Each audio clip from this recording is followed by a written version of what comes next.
after the war. Your personal take and opinion on the war, its purpose, the politics behind it, and the appropriateness of it. I take it when you first got there, you believed that there was something that we needed to do or should be doing that was justified. Of course. How long did it take for you to change your mind about that?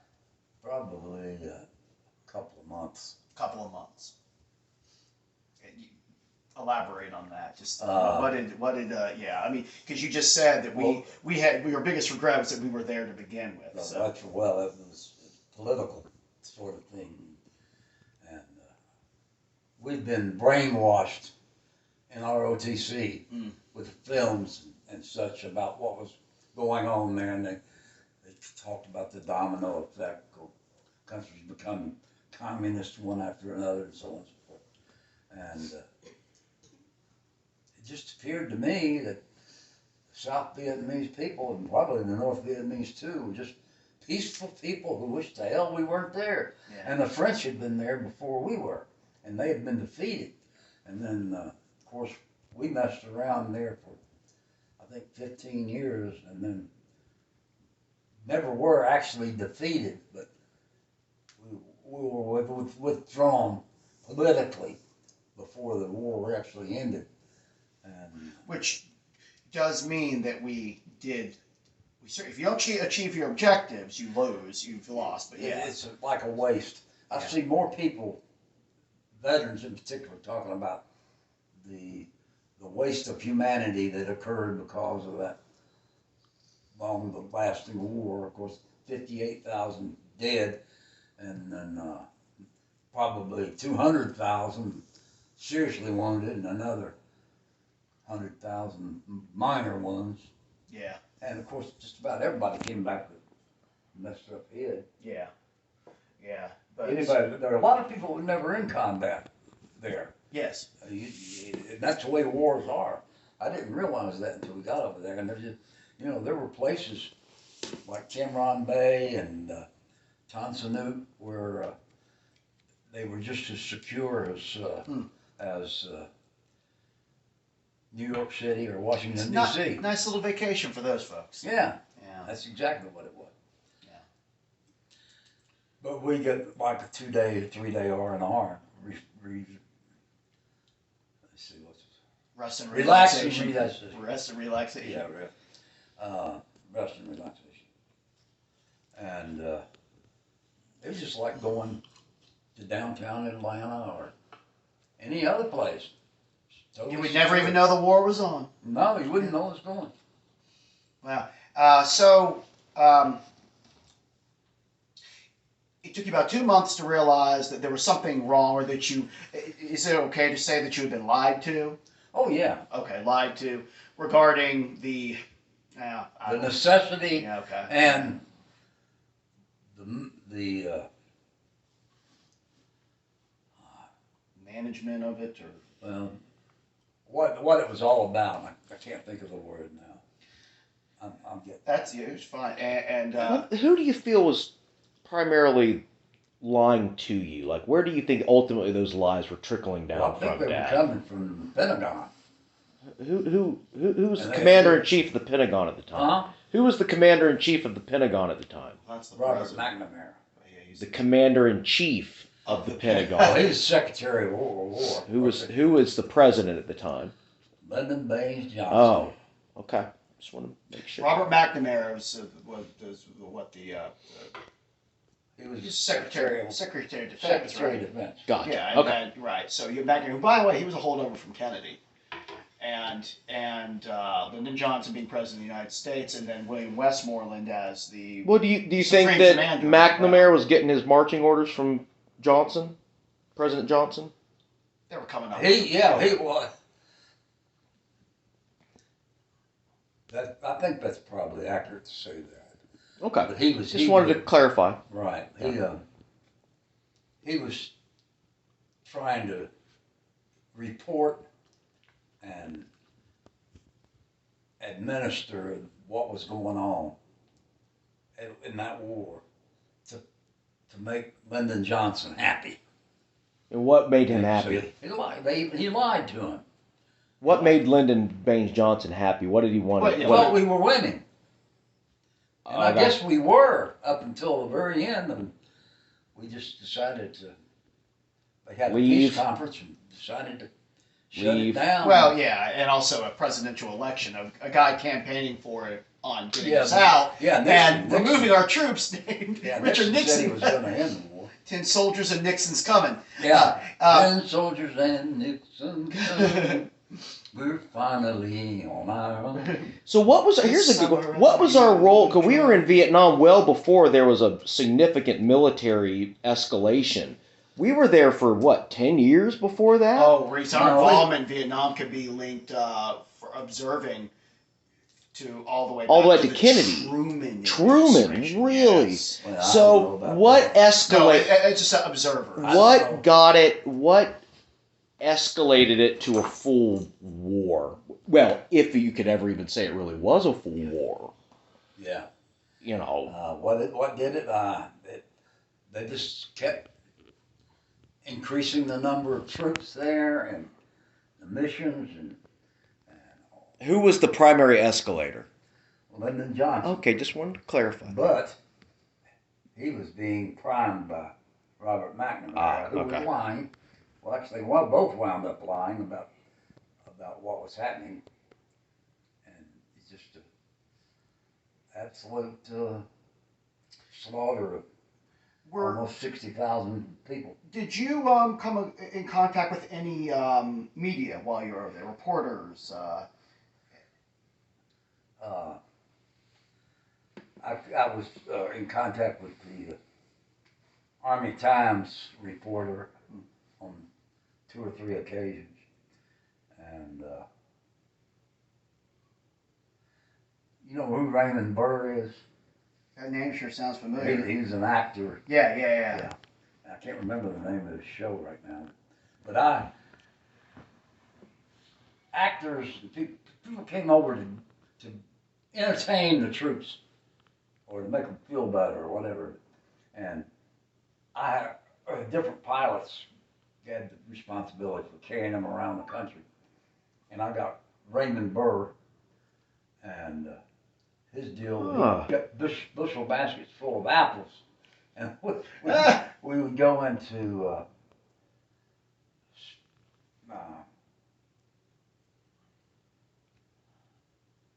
special forces camps, and he would give out apples to the troops there. Did you ever meet Bob Hope or see Bob Hope while you were over there? No, I didn't see Bob. I'm sorry. I saw, when I was in the hospital, and I saw Anne Margaret. Man, she was something else. Out there in that blazing heat, dancing and singing. Something. God bless So, her. okay, were you aware, while you were there, of the media presence and how the war was being reported from our politicians, and then how it was being reported on the nightly news? Less so than I ever was when I was stateside. Yeah, okay. More information and more coverage on TV than I was aware of being there. Because the only thing I knew about was what I was doing, Yeah. what the units I was supporting were doing, which made everything look, sometimes they'd look favorable and other times it just looked crazy. But once you were stateside, when your tour was done, you were in there 1 year, 66, 67, and you came back home. How did you notice the way the war was being reported, and did you notice any changes? Because by that time the war was, post Gulf of Tonkin, the war was 3 years old, 3.5 years old. It'd been going on. So did you pay attention to any reporting and compare that to what you had experienced over there versus what the top brass was telling you? Yeah, well, the reporting made me sick, Yeah. and it also made How me, so? Why? Just because it's just because we were losing so many people, okay. and wounded as well as dead. So that was being, the media or some of the reporting you saw they were not glazing over that. They weren't candy coating it. They were putting. Well, I don't know how the news media was handling it, except when I got back, they were beginning to really,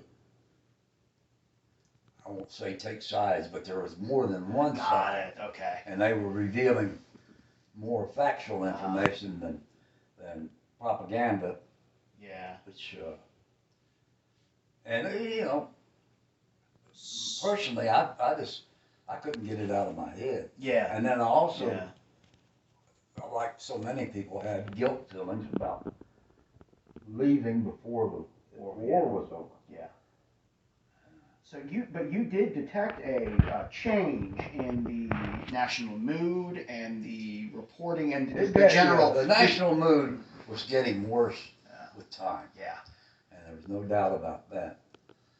But And it was reflected in the media. Media orally was in conjunction. When I first went over in '66, there didn't seem to be a lot of opposition. Yeah. But it just grew and grew and grew. Grew and grew and grew. And then after the war, were you involved in, I want to call it the anti-war movement, but involved in some sort of, I don't know, it would be a Counter what would you movement. call it? Yeah. Vietnam Veterans Against the War. Okay. I was a founding member at the University of Tennessee, along with Mike Rowland, who Right. had been an infantry company commander, Commander. and also student body president when I was at East Tennessee State. And so you were not part of the counterculture anti-war movement out burning draft cards and running to Canada or whatever, but rather what was kind of the angle that you all were taking to your. I never felt any resentment toward those people who were trying not to go, Yeah. or even Jane Fonda. What she probably more right than 90% of the people who were backing the war, but she went pretty far in representing opposition to what was going on. Mm-hmm. Really, most military people hated her. I never did. I felt like she was just doing her job. Okay. But just doing what she felt. For your participation in what you say it is again? Vietnam Veterans Against Vietnam the War. Veterans Against the War. VVAW. What was the was it more just of a truth seeking, or you just wanted the truth to be out there? Is that We wanted the country to be uninvolved. okay? Yeah. But we never dreamed that we would become uninvolved the way we did. Can you elaborate on that? Well, we wanted to see the victorious conclusion. Wanted to accomplish what we thought we were supposed to accomplish, which was never made any sense. So it wasn't necessarily that you were protesting the war. It was just the way it was being handled. Exactly. Okay. Exactly. The way the war was being fought. Yeah. And what I was had a copy of a newspaper article I wrote when I was in Peachtree City working for the county government about my opinion about things and how things turned out, and one of the things I put in there was a quote from a South Vietnamese soldier who said, You've made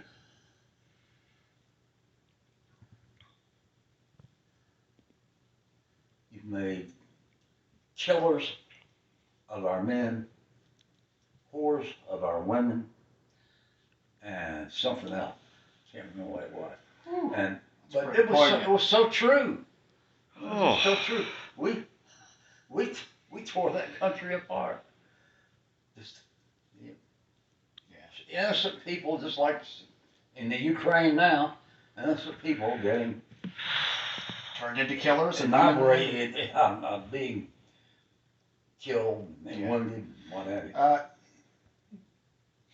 Could you elaborate on your partner in the Vietnam Veterans Against the War? What was his name? You said he was Mike Rowland. Mike, his issue where he got started was the controversy and lies surrounding the M16. That's right. And early adoption. Yeah. Well, Mr. Reeves, who is his class, military history, they've already spoken about that. There's some aspects of that controversy I was unaware of. There was some nastiness going on with that weapon. Oh yeah. And I don't mean just in terms of, I mean, it just sounds in general like it was rushed into service without being properly vetted. It was, and Mike Rowland was probably the most outspoken company commander of all.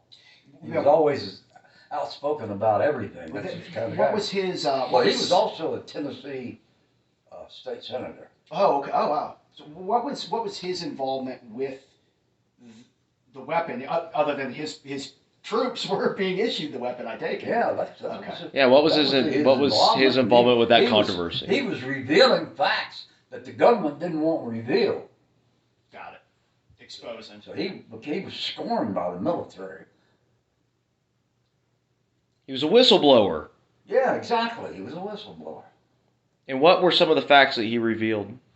The malfunctions of the M16 were causing extensive casualties that shouldn't be enduring. Dad, do you know that? And again, in this, Mr. Reeves can put this in context for his class, but Mr. Reeves was speaking to me about there even being some internal sabotage of that weapon. That they were even, the government, the Pentagon, where some folks were even going so far as to make sure the weapon would have a certain failure rate because they didn't want it. There were plenty of people who said, we don't want this piece of crap. They wanted the M14. What? And they were sabotaging it, and they knew that there needed to be A lot of Show the folks your ink. Hmm? Show some folks your ink. There What? you go. You got your ink. you got your combat medic's badge. What else you got there? Your airborne, not your Paratrooper. paratrooper. Aviator. Air assault. Reese, make sure you get Dad's fake Rolex too.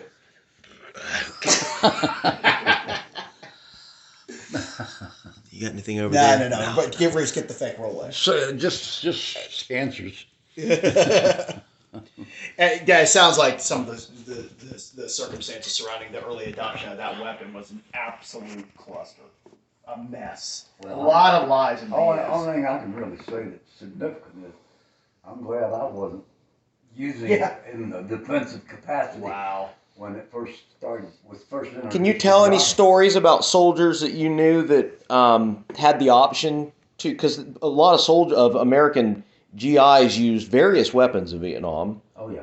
as their primary rifle, and a lot of them chose not to use it. Oh well, most of them didn't have any choice. They Yeah. just came down and issued M16s Gotcha. and took the M14s away. And many of them I know would, until they got the bugs out of the M16, would say they preferred the M14 to the M16. And of course there were people who preferred the carbine and people who preferred the M60 and people who preferred the Browning automatic BAR. I couldn't believe the level of detail that Mr. Reeves was speaking to me about the controversy over that weapon. There are a number of different factors and variables. that Well, they just- even It was bad. You probably It was know bad. more about it tonight. Well, they even mention it in We Were Soldiers when they're having that discussion between the sergeant major and and Colonel. The Brigadier General. What's his? No, the Colonel when they're talking about. That's right. And he's like, they're talking about it being a new gun. And he goes, I figure they'll probably, after this battle, or there'll probably be plenty of them around. And he was like, it was like the sergeant major's like, I'm not using that. Yeah. There were some troops that had AKs Yeah. that they captured. And if they had ammo, 7.62, I think, was the ammo for AK. So more than anything with the Vietnam soldiers against the war, it sounds like you just wanted the truth. That's right, and Just wanted the truth. most veterans would not speak out. Really. I chose to speak out, make presentations on campus and around with mostly Mike and I would wear my uniform. And were you? Is it true that you were instructed, or it was recommended to you not to wear your uniform on the fly home? Oh, yeah. You, they didn't want to see them wearing our uniforms when we were on R&R in Vietnamese cities. Yeah.